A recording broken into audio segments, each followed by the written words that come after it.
ఇదిగోండి ఇప్పటికి ఒక 8 బ్యాచ్ల టాయిలెట్స్ ఉన్నాయి. ఏది ఈ లారీలు డ్రైవర్లు ఆగటానికి. ఇది వీటితో పాటుగా ఇదిగో ఇంకా ఫైర్ ఇంజన్లు నీళ్లు కడిగి పెట్టడానికి. అందరూ ఇక్కడే పడుకున్నారు రాత్రంతా. ఇదిగో సరుకులు ఇలా వచ్చాయి.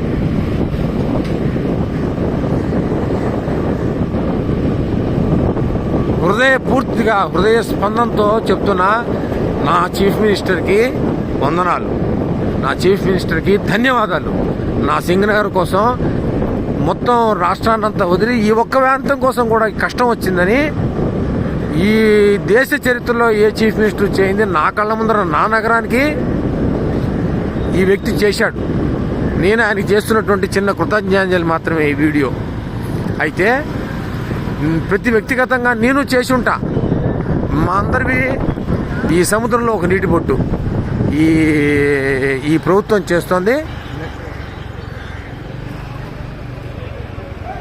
మరి సెంట్రల్ గవర్నమెంట్ తెచ్చుకున్నాడో సొంతంగా తెచ్చుకున్నాడో ఇవన్నీ చూడాలి మీరు. ఇదంతా వీళ్ళందరినీ మేనేజ్ చేయడానికి ఒక్కసారి ప్రజలు వచ్చి మీద పడితే ఇబ్బంది పడకుండా ఉండటం కోసమని తొక్కిసలాడకుండా పని మరి.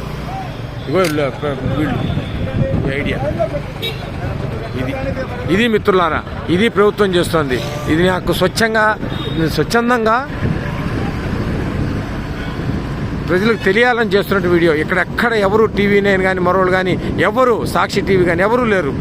ఆఖరికి తెలుగుదేశానికి కొంత పాడే TV5 కూడా లేదు. ధన్యవాదాలు మిత్రులారా. ఇది చూసి మనస్ఫూర్తిగా చూసిన మిత్రులు విమర్శిస్తారో సద్భావంతో తీసుకుంటారో మీ వంతుకి ధన్యవాదాలు. జై హింద్, జై ఆంధ్రప్రదేశ్.